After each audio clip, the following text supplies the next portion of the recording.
Hello, everyone, and thank you for being so many present tonight. We have many past district governors and presidents in the room whom I salute. Rotary is a network of 1.2 million members. We're all around the world. We form a circle of friends, and we do our utmost to help society. Being a Rotarian is a blessing in these days because there is a lot of work that needs to be done, and really the needs are huge, I think. We are 28 clubs in Lebanon, and I assure you that we are all working in cooperation. Now, today's webinar is in collaboration with the Lebanese German Business Council and the Mouvement des Entreprises et de Représentation Économique au Liban, the MEREF. Our guest speaker tonight is a person of very high values. His Excellency Ambassador Andreas KINDL will tell us how the Berlin Wall fell actually, and explain the dynamics that were involved in order to get there, and finally share with us the German experience post-reunification. Now, coming to our sad reality first, allow me to give you a brief of our club's action following the dramatic events of August 4th. I assume this picture has been seen by many of us, most of you. The explosion that has destroyed tens of thousands of houses, taking more than 200 lives, ended up not only putting 300,000 people homeless, but also severely hurting every single Lebanese, be it the ones that were physically hurt while being in the radius of the damages, or every single Lebanese who today lives in the sphere of God knows what will happen when. Now, our club, our main program in our club was related around food support. We started it a year ago, at a time where the first protests started, because it came to us as a sad reality that the country was heading towards a very challenging days. We have heavily invested in food box distribution, digitalizing the process to get a clear visibility and accountability, and becoming able to understand better the needs of the families and customize accordingly the support based on the feedback that we will be getting, utilizing digital questionnaires by the NGOs on the ground. We are pushing very hard to cover all of Lebanon, and we're doing it in collaboration of all the clubs in Lebanon. After the explosion, we started a new program related to food. It's the hot meal. We'll get back to that later. But if we go right after the blast, we went directly on the ground with the support and the collaboration of many clubs. We wanted to get supplies as much as we could in cooking stoves, mattresses and pillows, and battery-powered lamps for the families who refused to leave the ground because they had a fear of theft.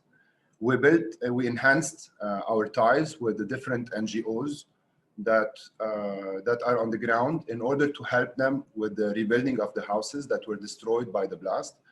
Our club studies both, every case by case, we both study the social aspect of each case and the economical aspect of each case whenever an NGO is submitting a file for renovation. And we are doing this. We know that this is a very long-term project because there is a city to be rebuilt, but we will keep on pushing. We went also at schools because we truly believe that education is key.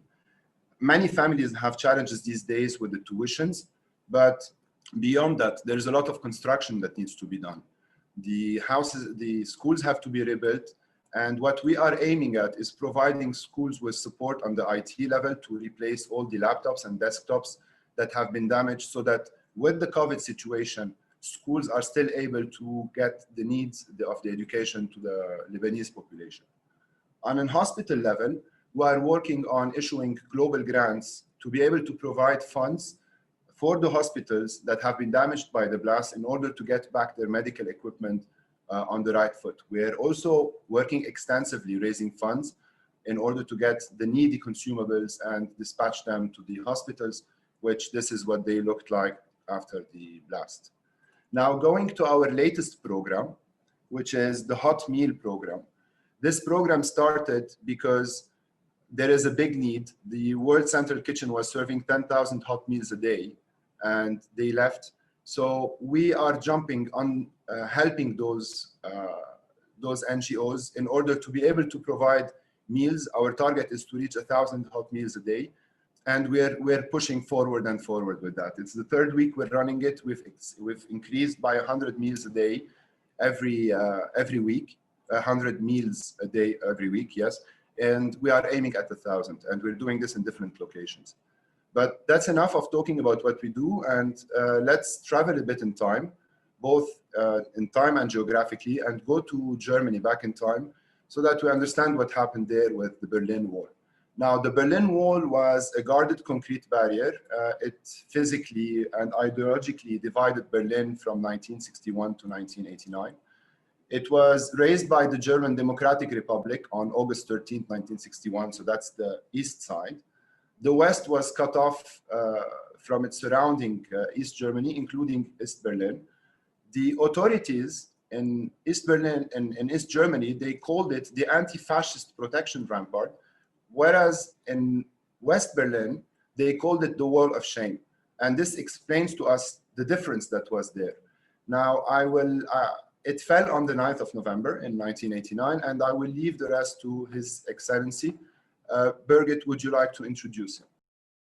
It is a pleasure for me to introduce to you tonight the current German ambassador to Lebanon, who is new to the country. He arrived only a few days before the catastrophic explosion of August 4. His formation is that he studied humanities, which is why I start with his formation.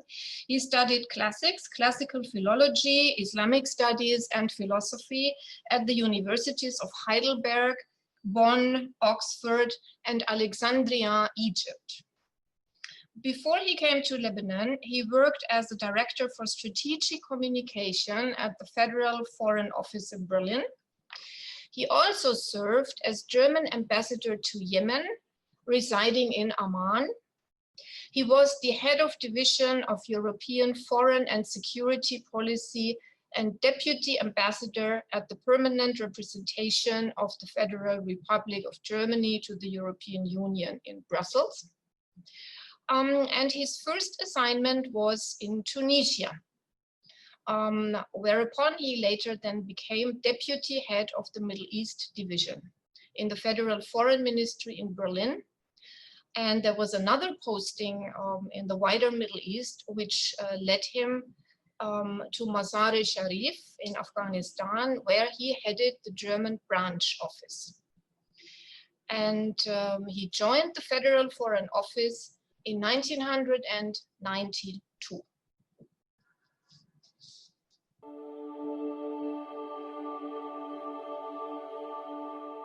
Do you remember the fall of the Berlin Wall?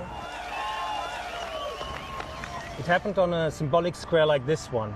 Thousands of people came together to take down a wall that had cut through our country for decades. And they did. 30 years ago today, on the 3rd of October, East Germany and West Germany were reunited again. Families embraced again. Friends came together again after they had been separated for decades by an iron curtain made of barbed wire, concrete walls and guard towers. An old system of government had collapsed and gave way to a new country. All of this peacefully, without even one shot being fired. Although thousands of tanks and rockets had pointed at one another. My name is Andreas KINDL. I'm Germany's ambassador to Lebanon, and I can tell you frankly, 30 years ago, no one was hoping for this. No one expected this. No one thought it would be possible. A lot had to come together to bring about this breakthrough in Germany 30 years ago.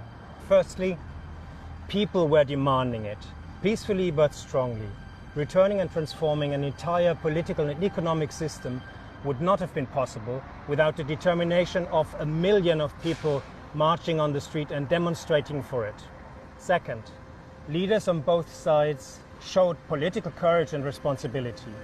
Leaders in the West focused on this historic opportunity and used it responsibly. Leaders in the East accepted that their system had come to an end, assumed responsibility and made way for peaceful reform, although they knew that with this they had lost their power. Third, our international friends trusted that change would be good. At first there was resistance. Some countries feared losing influence. Other countries found the idea of a reunified Germany troubling. But in the end, our friends in Europe and in the world came together with us and embraced change. Our unification wasn't easy and it's an ongoing process. But against all odds, it happened. Why am I saying this? I studied Arabic a long time ago and I've lived in the region again and again. But never in this time has Lebanon faced such a deep systemic crisis. And on top of it all, it culminated in the explosion on the 4th of August in the port of Beirut. We are mourning at the German embassy the loss of a colleague who lost her life, along many others, Lebanese and foreigners. I can understand everyone who lost hope on that day.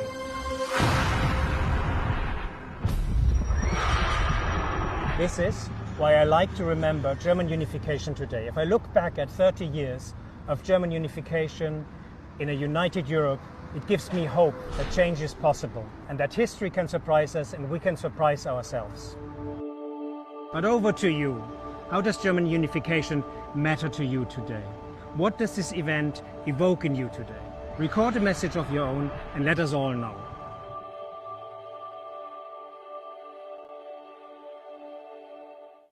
All right. Thank you very much for having me. It's really not just a pleasure to talk about my country and the last 30 years of its history, but also a great honor to be with you. And I know that you value this discussion, and it's really good for me to discuss this whole sort of story and history with you. And I would like to, discuss and talk with you about 30 years of reunification along 3 tracks. One of them is people.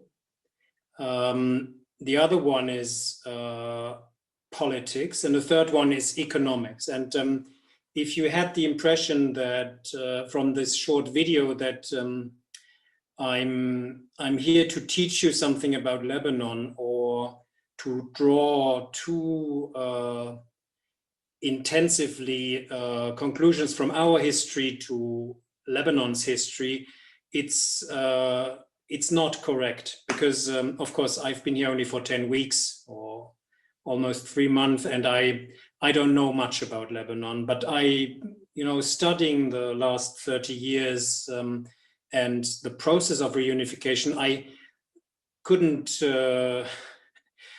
miss that quite a few things actually come to mind when you look about it, and I'll come to that later. All right, people. I'm not born in East Germany. I was born in West Germany, but half of my family came from East Germany, my mother's side. And when I was a child, we went there every summer to see the family and to live on a farm. My father couldn't come with us because he was a judge in Western Germany, and my country, the Western German government did not allow him to go to Eastern Germany because they were afraid that he would be questioned, even taken hostage or kidnapped, and being asked about all kinds of stuff. The Western German government didn't want to be known or so. But in the East, when I arrived at my mother's family, one of my uncles was a hunter, and whenever we came, he had to give up his rifles, because of course it would be too dangerous if my mother or anyone from the West could take her hands or his hands on those rifles. So you understand the sensibilities on both sides. And of course, I had a jolly good time because I was a boy. But of course, the difficulties were there. And I remember when I was maybe 8 or 9, I had a Mickey Mouse comic strip with me.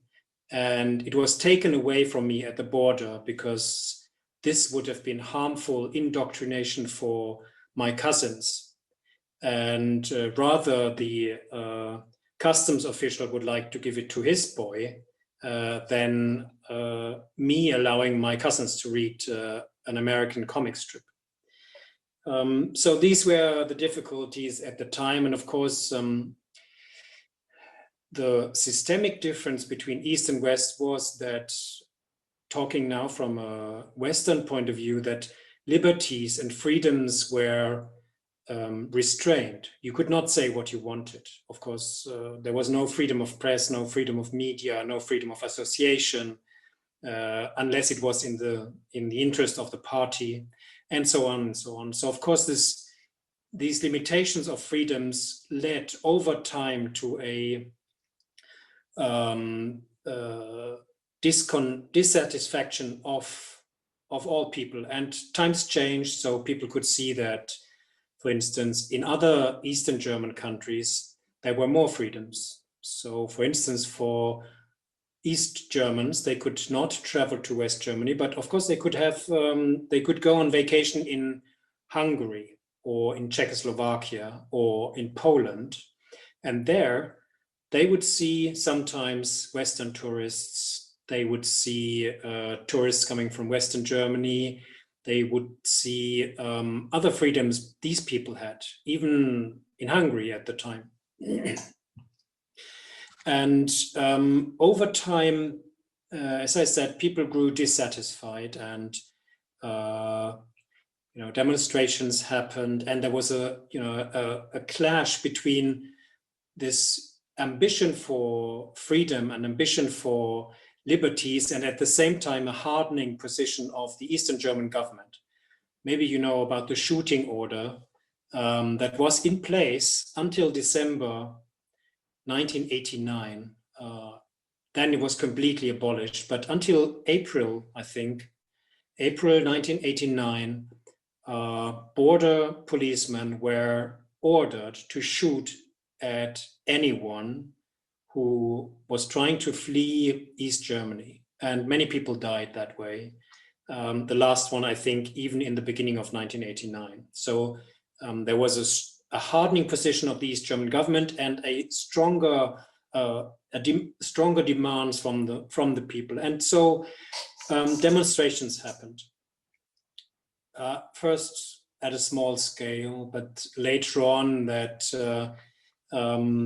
demonstrations started to grow bigger. And I have here first poll for you, and I'd like you to have a guess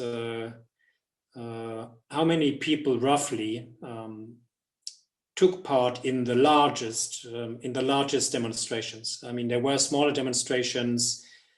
Some of the first demonstrations in Leipzig, for instance, started with a church service, and when the church service finished, 3,000 people who had not fit into the church were waiting outside of the church. And while they were walking and demanding more freedom, another 10 or 20,000 people joined those spontaneously. Those were the demonstrations in the beginning. And I wonder whether you have an idea of how many people participated in the largest demonstrations that happened. In fact, one in Leipzig and one in Berlin. And I can see now that obviously 2/3 of you are very well informed. Yes, we've had 2 demonstrations with more than 500,000 participating. This is, of course, nothing, if you like, compared with the demonstration that took place on the Martyr Square in 2005. But anyway, I'm just introducing some of the parallels, you might say. So people got fed up, and demonstrations came more and more, and they were trying to form party groups, but of course that was forbidden, or NGOs, but that was also forbidden. So the first groups were allowed after the fall of the wall on the 9th of November. But before that, people organized very often in church communities, and so on. So there were, as I said, quite a lot of dissatisfaction and demands. And there's one famous call which says, "We are the people." Wir sind das Volk, which is become a motto for those meetings. And it was a response, in fact, from one of the first demonstrations where the security police was talking to the demonstrations, trying to tell them that they should disperse, that they should spread. And they said, "This is the police." And the answer from the people demonstrating was, "And we are the people." So this is where it came from one of those demonstrations, and it simply grew. And as I said in this video, it was really a demonstration and a demand coming from the people against the hardening way the Eastern German government took on. It was a peaceful movement. In the beginning, security forces took a strong hand, but later on it was clear that they could not keep this up. And we have, in the late 1989, Eastern Germans realized that they could maybe leave Eastern Germany via other Eastern European countries. And there was a growing tendency of people to leave. Already before all of this was possible, tens of thousands were trying to leave, and some succeeded, others did not succeed. But then there was a kind of meeting, I think it was called the Pan-European Picnic. And it took place in Hungary. And people knew about it. It was meant to be a meeting to open up the border between Austria and Hungary for a moment, sort of, to allow that people could meet each other and have a picnic all together. And while Eastern Germans knew this, they came in large quantities. And it was not meant to be like this. The Pan-European Picnic was a local thing, if you want, but really thousands came to this place. And when the Hungarians opened the border on that day, thousands of East Germans who were there, not by coincidence, just left. They left to Austria and made their way to Germany, to Western Germany. And of course, it was not meant like this. And in the beginning, Eastern German government called immediately to Hungary to not allow their border police to open the border and to ask them to keep Eastern Germans back, but they wouldn't do it. So they would allow Eastern Germans to leave. And so later on, there were Eastern Germans going to other East European countries, Poland, Czechoslovakia, and Hungary, and trying to get into the grounds of Western German embassies. And I'm sure you have seen one of those famous moments when 4,000 Eastern Germans camped on the grounds of the German embassy in Prague, in Czechoslovakia at the time, and just waited until there was a word that allows them to leave the secure embassy grounds and go back via East Germany to West Germany. So there was long meetings, discussions, and in fact, the former foreign minister, who is now dead, Hans-Dietrich Genscher, at the time, he came to the embassy in Prague, and he couldn't finish his words when he said, I have come here to tell you that you can leave freely.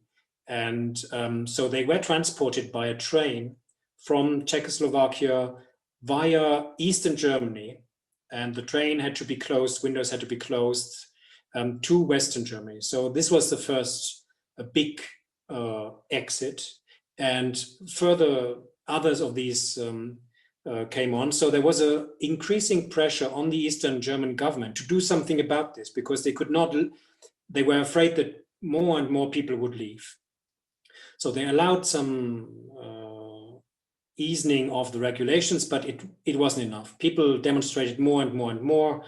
And then there was this famous press conference. The Eastern German government had just resigned. And there was a famous press conference by the Eastern German Central Committee, Party Central Committee Secretary of Information, Schabowski, in an international press conference. He was announcing new measures for travel, lifting all travel restrictions. And he was saying that East Germans can now leave East Germany without further restrictions and not giving any reason why they wanted to leave, just with their document. And then one journalist asked, so when do these measures start? And he was sort of looking through his papers and he said, well, it doesn't say this decision, I think from now on. And you could see in the old video recording of this press conference that even then already people were leaving from this press conference to go directly to the border and to leave. And immediately when this was clear, the same night, people were leaving through, and this is what you see in those photos, in those videos, where they break through, where they start knocking down the wall, and East German border police was insecure what they should do, so they, after a while, they just let people go. They just let people go, and you have these, these moving scenes where also people in West Germany, in West Berlin, had heard about this, and they came to the wall, and people from East Berlin just went through, and they were welcomed by West Berliners, and it was a great party, if you want. Interestingly enough, I would say, over the years, over those many years since 1961, but also since basically after the end of the Second World War, of course, families have been divided, and not every family could go back and see their part of the family. For instance, my uncle, he left, and he did not go back until 1989, when he was sure that he would not be put into prison because he was he had been avoiding the draft. So he had left, and he was not going back until 1989. And in fact, people had grown apart over time in such a way that even after the fall of the wall, there are quite a lot of people, a large percentage of people who, from the west of Germany, have never been to East Germany. But I will talk about this later after reunification. But this brings me to the politics part. And I've said that in the video. It's difficult to maintain this idea over decades that the two parts of Germany belong together. So for politics, you could say that for many politicians, this was just a phrase. It was on paper. And in fact, we had in Western German parliament, we had a yearly debate on, or a yearly report on the status of the situation of Germany. And it has become, if you want, a routine matter. Nobody was thinking of reuniting in the way how it was done in the end. There was a claim from Eastern Germany all over the time to ask for our recognition of Eastern Germany as its own state, of if you want, passports, documents, all of this. Western German governments never did this, but it is clear that among the parties, there were parties who were sort of internally saying, why don't we do this? It makes things easier, and anyway, we will never reunite again. It will never come to a reunification. And, you know, you will see that during the discussions later, when there were discussions, especially with international partners, how this reunification should take shape. It was clear that Helmut Kohl was one of those who was constantly, not just on paper, insisting on a reunification, but many others were not insisting on the reunification. In fact, it was, you know, as I said, it was a phrase on paper, but it brings me to the point that, you know, even if you don't vote for Helmut Kohl's party, you have to recognize that he was strong-willed. He was, without him at this point in time, this would not have happened. You know, he was so strongly in favor of this reunification, and he was pushing for this. It's very difficult to imagine that if someone else had done this, it would have happened like this. So, of course, even now, I mean, he's a man of history, even if you don't agree with his party politics, and on a completely different piece of paper, he was, for instance, one of those who insisted until the end that Germany is not an immigration country, which it has been for a very long time. But not talking about this, talking about reunification, without him, as I said, this would not have been the case.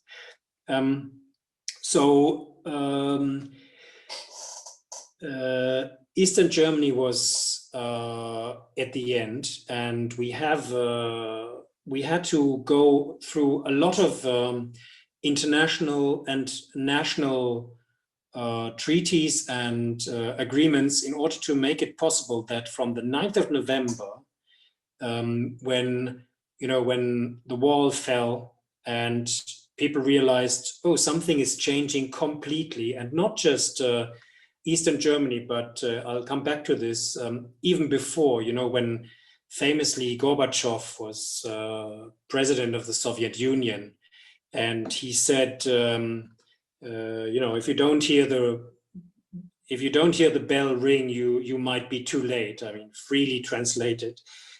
So he was accusing the Eastern German government not to hear the signs of the time, not to see the signs of the time, and to react in a proper way. So when the wall fell on the 9th of November, it was not at all clear at that time what would come out of you know, whether there would be a unified Germany or whether there would be two German states, but neutral. That was a key word, neutrality. And in fact, the unification agreement or law was, I mean, negotiations on the unification law only started, let me see, on the 6th of July, 1990. So 8 months after the wall fell, and it was all done within 6 weeks, this unification contract. But before, we were talking about a currency, economic and social union without talking about how these two states would fit together. Western Germany had prepared for this moment a long time ago with an article in the Basic Law, and in the end we followed this article. So Eastern Germany became part of Germany as a part, and not as two you know, as two entities living together, becoming neutral, not being part of European Union and NATO on the one side, and so on and so on. Which brings me to a photo you can see here. You can see a couple of people, not all of them Germans, and one of the one of the treaties that had to be done, because Germany was not after the Second World War sovereign in a foreign policy sense. We could not react sovereignly in terms of foreign policy until 1990, until the so-called 2+4 treaty had been signed. And I wonder whether you can see who signed, whether you know who signed this treaty on the final settlement, which states were involved in this, and what, in fact, in the end, what it dealt with was the full sovereignty, and it was needed to have this contract, needed to have this treaty, this settlement, before we could say that Germany's reunification was completely finished. And in fact, this treaty was signed by those participants in Moscow. So I'm giving away at least one one participant. Yeah, I can see again, half of the people knew that this is the right answer. Yes, 2 + 4, East Germany, West Germany, and the 4 occupation forces after the Second World War. It was signed in September 1990 in Moscow, and there was another agreement that it could take it would allow the reunification on the 3rd of October. So this was the last piece of mosaic that was needed to allow us to become reunified and a sovereign state. But as I said in this short video, it wasn't easy because it was only possible. I mean, many states were in fact very skeptical about us reunifying, because already after the Second World War, there was so-called economic miracle, and Germany has become an important, economically also important state in the European Union, and quite a few states were hesitant in allowing a reunification because they were afraid that Germany reunified would be too strong for Europe, and maybe looking back at other times in history where Germany was too strong. So, for instance, when there was this EU summit at the beginning of 1990, only 2 countries basically were completely euphoric about reunification, and this was Ireland and Spain. All the other countries in the European Union at the time were rather hesitant. The Brits were hesitant for the longest time. The French were, due to, I would say, the great and deep friendship between François Mitterrand and Helmut Kohl, were with us early. We had, of course, as the first, I think, and as the most sort of enthusiastic, we had the go from the US, George W. Bush. And later on, for the first time since 1945, Soviet Union allowed full choice of the German people for their own sovereignty. This was, of course, very important for us, and Gorbachev was clear in this, and he had warned East German government before that they missed the chance, that they missed the signals of what's happening there. And he was then there to say, all right, you can choose your own, because in the beginning they had asked that the 2 states should be neutral. They should not be part of NATO, should not be part of the EU. And of course, that was very difficult for us. And it was not basically accepted by all our Western allies. So the moment we were allowed, we had the go from the Soviet Union, Gorbachev. There was only the Brits left, and they were hesitant because simply they didn't want a strong Germany, and it took some time longer to have them also on our side. And so there was an international support that we could reunify as one state and be part of the EU and be part of NATO. And it is also important for us because with our reunification, we have opened up the we've opened up the way for a larger European Union. We've opened up the way, and this is in direct relation to the developments in Germany, we've opened up for a governmental conference which ended in the Treaty of Maastricht in 1993, which was in fact basically the beginning of the European Union. Before it was the European Community, just the European Community, but with the European Union it became not just a economic union, it became a political and social union as well. So we are completely anchored in the West, and we allowed with this reunification an opening up of the European Union towards the East, and many more members in the East. There is also an economic aspect to the reunification, and it's interesting to see that the economic bankruptcy of East Germany played an important part. East German economists knew for quite some time that they didn't have enough foreign reserves. They were overdoing it, they were overusing it. So by 1987, they could see that at the latest by 1991, the state would be bankrupt. They didn't admit it, of course, publicly, but we realized because they were asking us for more credits, asking us for more money.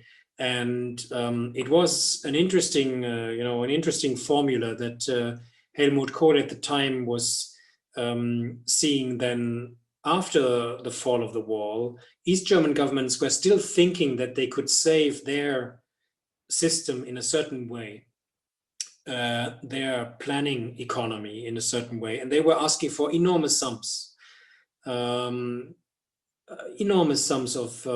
grants and loans. And Helmut Kohl at the time, he said, of course, we don't want the East Germans to suffer from the mismanagement of their government, but we're not willing to give you this kind of money until you subscribe and implement reforms. I don't know whether that rings a bell, but it was then that there were clear reforms to be taken.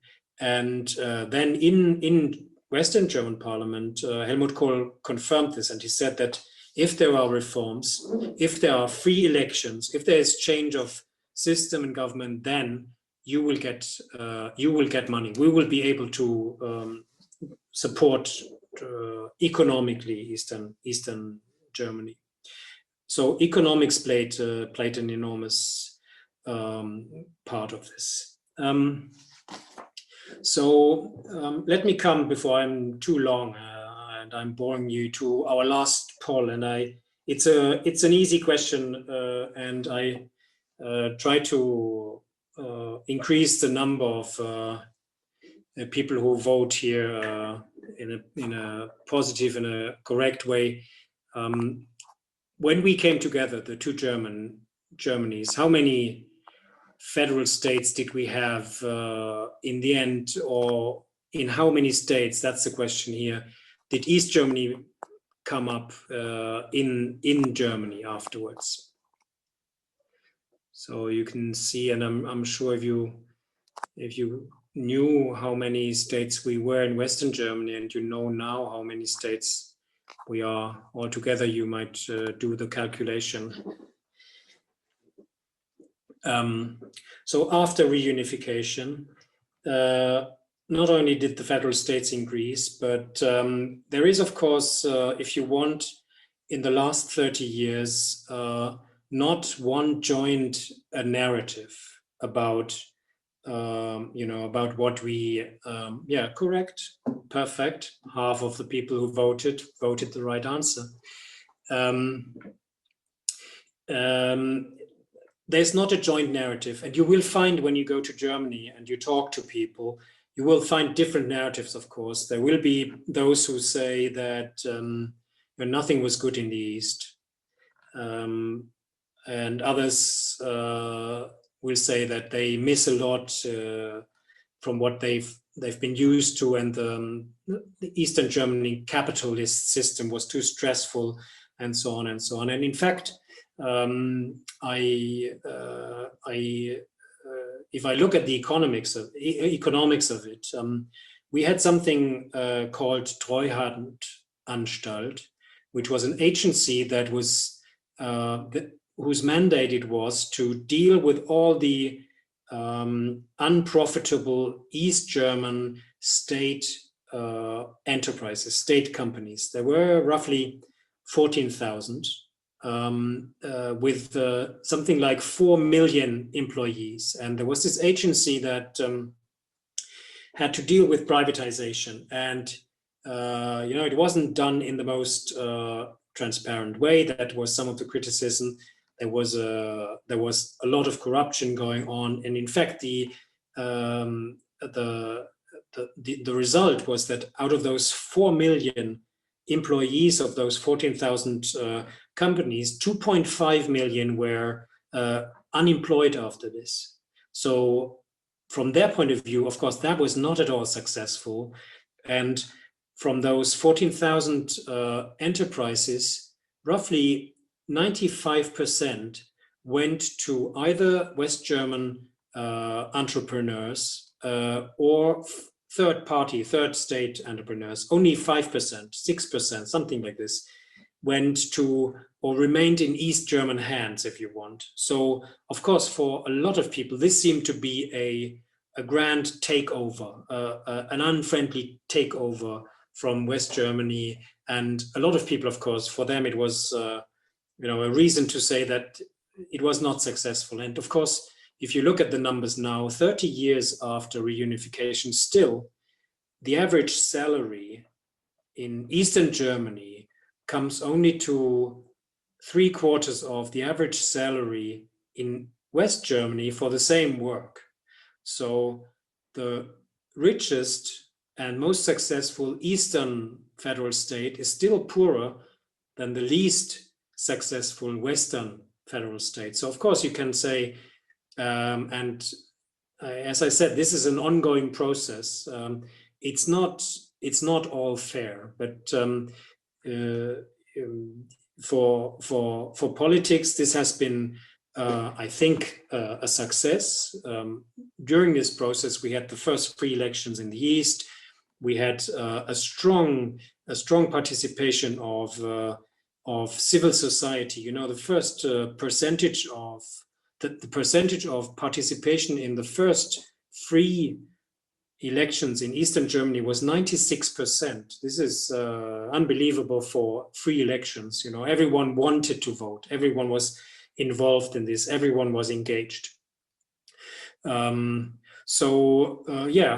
I said, this is not fulfilled. We have put an enormous amount of money and engagement and so on into Eastern Germany to build it up. I can't give you the exact number, but we introduced a solidarity contribution in 1991. In 1991, Western German government said this solidarity contribution, which is now, I think, 5.5%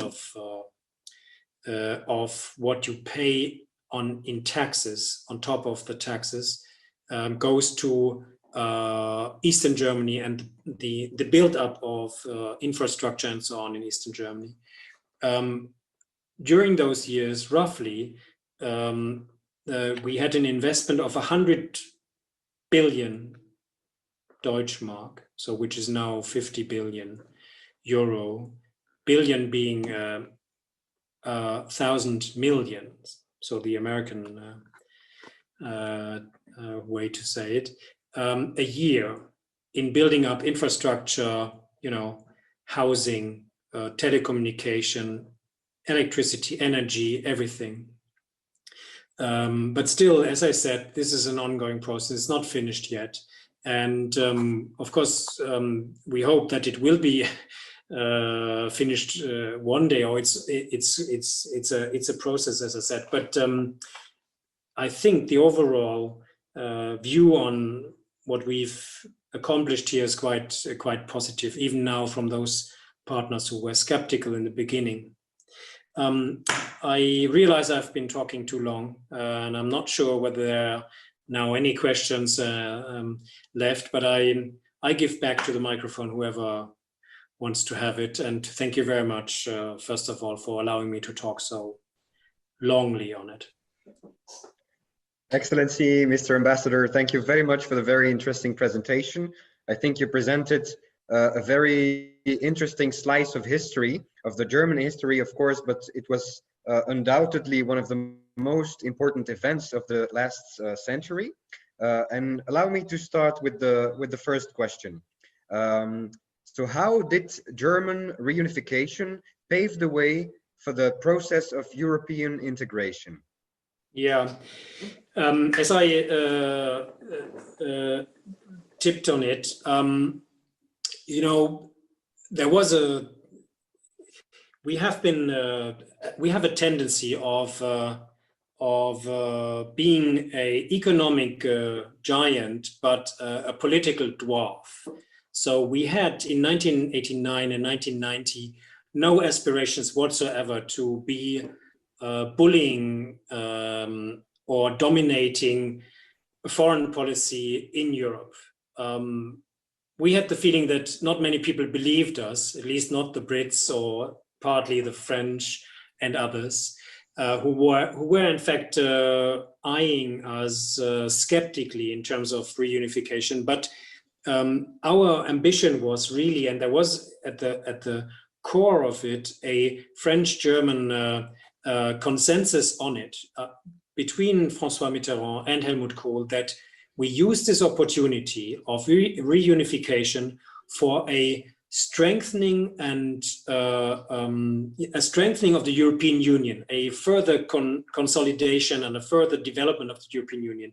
And in parallel, we started talks on an enlargement of the European Union, seizing the opportunity of what we could see in Eastern European countries also. I mean, Eastern Germany was just sort of one part of it.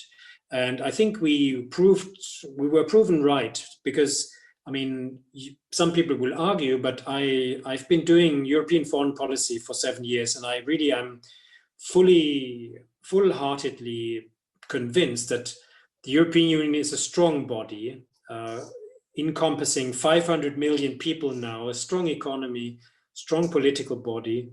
And we did the start of this in 1990, when then in 1993, there was the Treaty of Maastricht, allowing for a proper European Union. Thank you. Next question. The question might appear a bit technical, but it's very interesting. And I read the question without any comment. Germany dealt really well with the legacies of totalitarianism, both National Socialism and real socialists.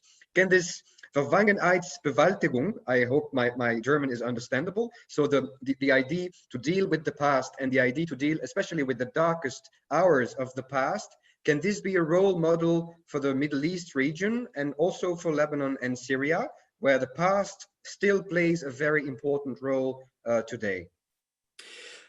I like the idea that everybody thinks we are dealing with our past very well, but for a long period of time, actually, we didn't do it at all. I mean, you know, we only started really dealing with our past at the end of the 60s.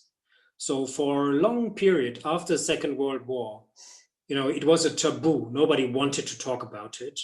And a lot of things happened we cannot be proud of. And at the end of the 60s, with the youth movement, the student movement, a pan-European and a global student movement, people were saying, hey, wait a second, look back, what did we do? And why haven't we publicly discussed all these mistakes and failures and terrible criminal deeds in our past, what we did? And it started then, and still, you know, I mean, we have to discuss it continuously, and this is a continuous discussion, and it's very difficult now, because with the passing of time, people who witnessed the crimes, National Socialist crimes, are passing away. You have hardly any eyewitness left. And then there come the people who say, well, who says so? How do we know?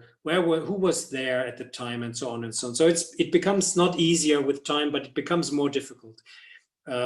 So can it be a lesson for the region? I guess what I think we are not a good example for having a joint narrative in terms of reunification. But maybe what we need is this discussion.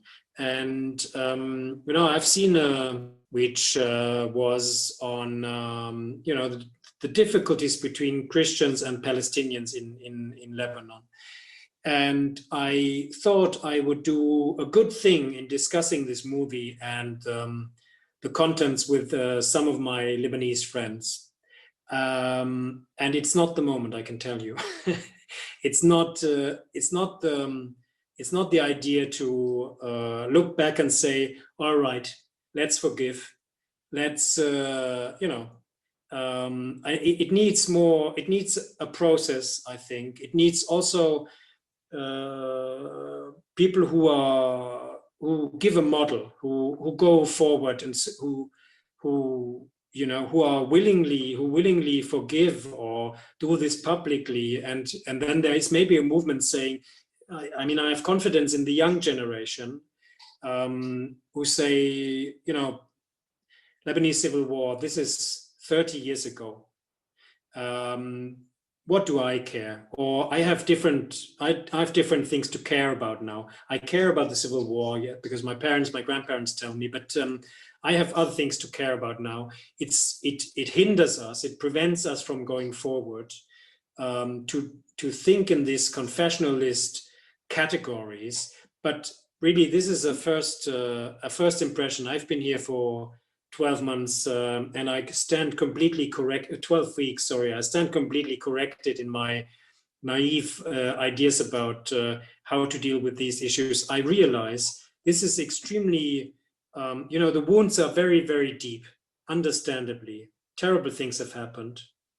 But if you look at not so much what we as Western Germans have done after the Second World War, but National Socialist regime has killed 6 million Jews, and it was the Jews who were prepared to come back to Germany, German Jews who were prepared to come back to Germany after the Second World War to say, I'm willing to restart, I'm willing to be confronted with the past, but I'm willing to, reach out my hand. And it was them who made it possible, really. And it's also, I don't know, I know that here in the region, it's very difficult to talk about this. And in fact, quite a few people, not so much maybe in Lebanon, but quite a few people who deny the Holocaust or who deny that there were 6 million Jews being killed. But for them to come back to Germany and to restart, it's you have to understand that for us Germans, this was the greatest gift to get, because it allowed us to to discuss our past and to come back to to come back to terms with this. And yeah, that's it. Thank you. I think we still have time for 1 or 2 questions.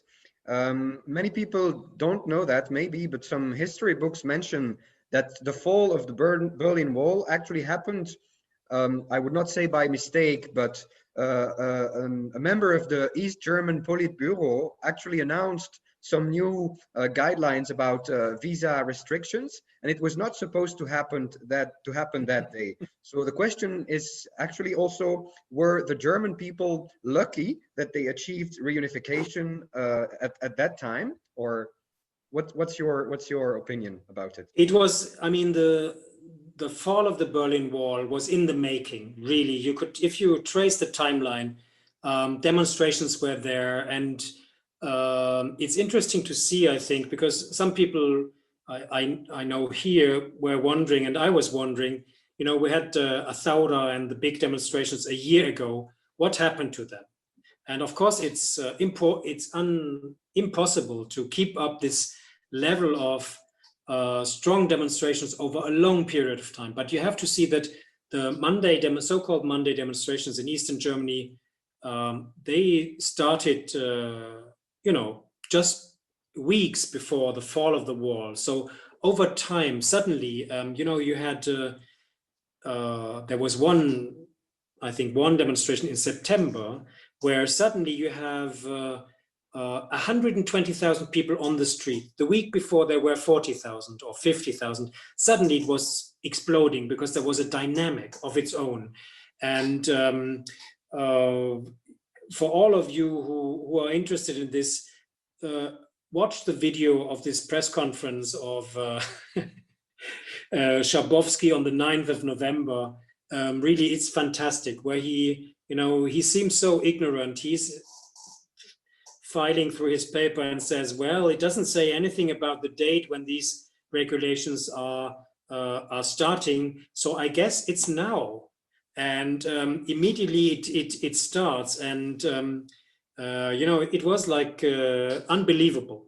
And as I said in my short video, and maybe I have made this clear, at the time nobody was expecting the concrete. I mean, you could feel it somehow, but the 9th of November, why? I mean, you know, I mean, it was there, yeah. I still have time for one question. Unfortunately, we still have a lot in the Q&A window. I'm sorry, I'm answering so long. I'm not a friend of short answers. It's very interesting. Let's make a connection with Lebanon. So how can the Lebanese people be inspired from the peaceful German uprising? You know, I think looking back, at the time, there was a lot of people were demonstrating and demanding all these things, freedom of speech, freedom of association, and so on and so on. But at the same time, a lot of people were not interested and still not believing. So I see there's a strong potential. If you have, you know, if you have people engaged, you don't need all the people. You need to create a dynamic, and I think we're already in the middle of it. Also at the time, you know, what came quickly, and I think what's maybe lacking here is the first political groups and parties were built and were configured very quickly after this. So what we are lacking here is, after 17th of October last year, there was no figurehead. There was no one that it focused, the attention focused on. We didn't have that in Eastern Germany. We had also many people, but they were trying to form parties, as maybe it's a German thing, but they were trying to form associations and NGOs and parties very quickly. So you had a name for it. You know, you had a name, you had a forum, you had a group, and you could name it. And then we had roundtables, and of course it takes two to tango. There was the government who was willing to sit down with those newly formed parties and groups, and they were discussing transparently. I mean, in open, there were people, a lot of people in this room, not just those people sitting at the round table, but a lot of people were there from the street, and it was transparent. Everything was in the open. You could not hide anything. And I think that's, it seems to me, I mean, after these 10 weeks, this seems to be, to me, one of the major differences, because as I see it, government and the political class is hiding all the time. I mean, there's no, you know, nothing is transparent. Not how many billions of dollars were transferred into abroad in the first 6 months after the 17th of October. Nothing of this is transparent, and we don't even know how much reserves are left for sure. So all of these things are hidden, and of course that's not ideal. And yeah, I think there's potential, and there's still a lot to come, you know. But I think the ground circumstances are different, of course. It's not that history repeats itself, but there is a bankrupt state. It's bankrupt, so we need a solution, and there is a potential of civil society that is interested in a systemic change, and I would hope that also there is international partners supporting this, as we have seen in Eastern Germany and Western Germany for reunification. We had strong support, from our partners. We couldn't have done this without them. Mr. Ambassador, Excellency, thank you very much. Before leaving the floor to our president for the final remarks, I will remember one sentence from your video when you were speaking about this very special anniversary. It gives me hope that a change is possible. This will be my takeaway sentence for today. Thank you very much for your support. Thank you very much. To the activities of our club. Thank you. Thank you. Thank you for having attended and participated. Excellency, I would like to really thank you for sharing with us everything. It gives us hope, as Monsieur le Consul just said. I really hope that we will be able to move forward. I would like to salute the entire admin team for the hard work and the push. And I'm looking forward to invite you all for our next topics when they come. Thank you again, and wish you a very good evening and a good night. Goodbye. Thank you very much. It was a pleasure.